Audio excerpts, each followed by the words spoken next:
Please take your conversations off the floor. Thank you, Mr. Senator President. from New York.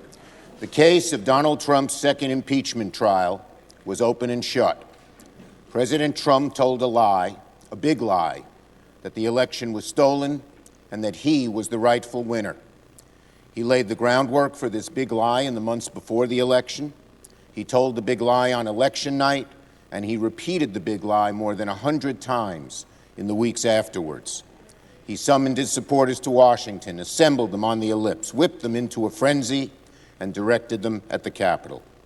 And then he watched as the violence unfolded and the Capitol was breached. And his own vice president fled for his life, and President Trump did nothing.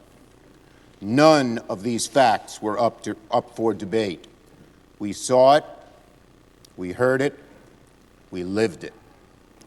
This was the first presidential impeachment trial in history in which all senators were not only judges and jurors, but witnesses to the constitutional crime that was committed.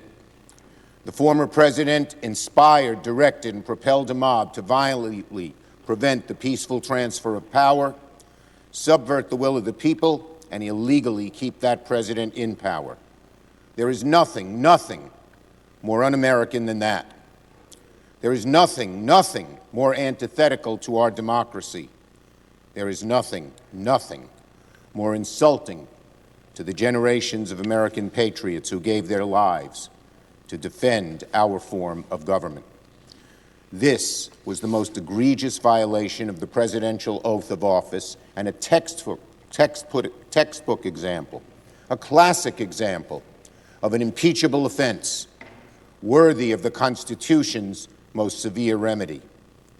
In response to the incontrovertible fact of Donald Trump's guilt, the Senate was subject to a feeble and sometimes incomprehensible defense of the former president. Unable to dispute the case on the merits, the former president's counsel treated us to partisan vitriol, false equivalence, and outright falsehoods. We heard the roundly debunked jurisdictional argument that the Senate cannot try a former official, a position that would mean that any president could simply resign to avoid accountability for an impeachable offense, a position which in effect would render the Senate powerless to ever enforce the disqualification clause in the Constitution. Essentially, the President's counsel told the Senate that the Constitution was unconstitutional. Thankfully, the Senate took a firm stance, set a firm precedent with a bipartisan vote in favor of our power to try former officials for acts they committed while in office. We heard the preposterous claim that the former president's incitement to violence was protected by the First Amendment. The First Amendment right to free speech protects Americans from jail, not presidents from impeachment. If the president had said during World War II that, quote, Germany should attack the United States on Long Island, we've left it undefended, I suspect Congress would have considered that an impeachable offense. Finally, the defense counsel said that President Trump was not directly responsible for the violence at the Capitol. Quote, his words were merely a metaphor, his directions were merely suggestions, and the violent mob was just a spontaneous demonstration. But wind the clock back and ask yourself, if at any point Donald Trump did not do the things he did, would the attack on the Capitol have happened? There's only one answer to this question. Of course not. If President Trump hadn't told his supporters to march to the Capitol, if he hadn't implored them to come to Washington on January 6th in the first place, if he hadn't repeatedly lied to them that the election was stolen, their country was being taken from them, the attack would not have happened, could not have happened. January 6th would not have happened but for the actions of Donald Trump. Here's what the Republican leader of the Senate said. The mob that perpetrated the, quote, failed insurrection, unquote, was on January 6th was, quote, provoked by President Trump. You want another word for provoke? How about incite? Yet still, the vast majority of the Senate Republican caucus, including the Republican leader, voted to acquit former President Trump, signing their names in the columns of history alongside his name forever. January 6th will live as a day of infamy in the history of the United States of America. The failure to convict Donald Trump will live as a vote of infamy in the history of the United States Senate. 5 years ago, Republican senators lamented what might become of their party if Donald Trump became their presidential nominee and standard-bearer. Just look at what has happened. Look at what Republicans have been forced to defend. Look at what Republicans have chosen to forgive. The former president tried to overturn the results of a legitimate election and provoked an assault on our own government. And well over half the Senate Republican conference decided to condone it. The most despicable act that any president has ever committed, and the majority of Republicans cannot summon the courage or the morality to condemn it. This trial wasn't about choosing country over party, even not that. This was about choosing country over Donald Trump. And 43 Republican members chose Trump. They chose Trump. It should be a weight on their conscience today, and it shall be a weight on their conscience in the future. As sad as that fact is, as condemnable as the decision was, it is still true that the final vote on Donald Trump's conviction was the largest and most bipartisan vote of any presidential impeachment trial in American history. I salute those Republican patriots who did the right thing. It wasn't easy. We know that. Let their votes be a message to the American people. Because, my fellow Americans, if this nation is going to long endure, we as a people cannot sanction the former president's Congress. Because if lying about the results of an election is acceptable, if instigating a mob against the government is considered permissible, if encouraging political violence becomes the norm, it will be open season on our democracy. And everything will be up for grabs by whoever has the biggest clubs, the sharpest spears, the most powerful guns.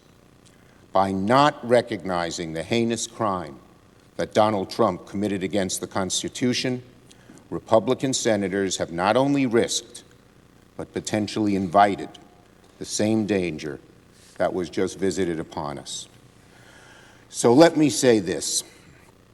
Despite the results of the vote on Donald Trump's conviction in the court of impeachment, he deserves to be convicted, and I believe he will be convicted in the court of public opinion. He deserves to be permanently discredited, and I believe he has been discredited in the eyes of the American people and in the judgment of history. Even though Republican senators prevented the Senate from disqualifying Donald Trump for any office of honor, trust, or profit under these United States, there is no question Donald Trump has disqualified himself. I hope, I pray, and I believe that the American people will make sure of that. And if Donald Trump ever stands for public office again, and after everything we have seen this week, I hope, I pray, and I believe that he will meet the unambiguous rejection by the American people. 6 hours after the attack on January 6th, after the carnage and mayhem was shown on every television screen in America, President Trump told his supporters to, quote, "Remember this day forever." I ask the American people to heed his words. Remember that day forever, but not for the reasons the former president intended. Remember the panic in the voices over the radio dispatch, the rhythmic pounding of fists and flags at the chamber doors. Remember the crack of a solitary gunshot, Remember the hateful and racist Confederate flags flying through the halls of our Union. Remember the screams of the bloody officer crushed between the onrushing mob and a doorway to the Capitol, his body trapped in the breach. Remember the 3 Capitol police officers who lost their lives. Remember that those rioters actually succeeded in delaying Congress from certifying the election. Remember how close our democracy came to ruin. My fellow Americans, remember that day, January 6th, forever.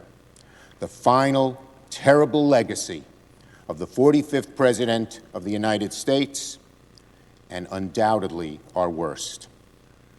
Let it live on in infamy, a stain on Donald John Trump that can never, never be washed away. Mr. President, on Monday, we'll recognize President's Day. Part of the commemoration in the Senate will be the annual reading of Washington's farewell address.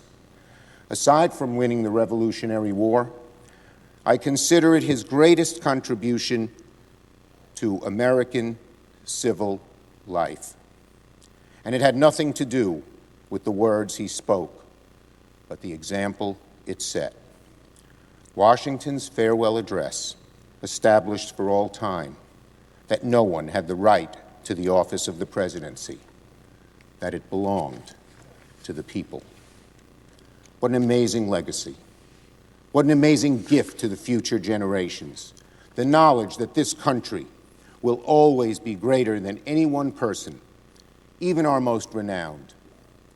That's why members of both parties take turns reading Washington's address once a year in full into the record, to pledge common attachment to the selflessness at the core of our democratic system.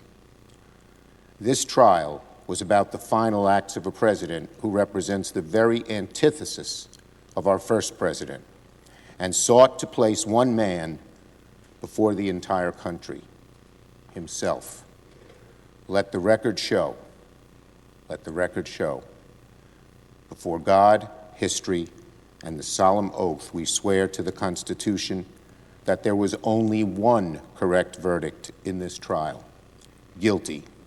And I pray that while justice was not done in this trial, it will be carried forward by the American people who, above any of us in this chamber, determine the destiny of our great nation. I yield the floor.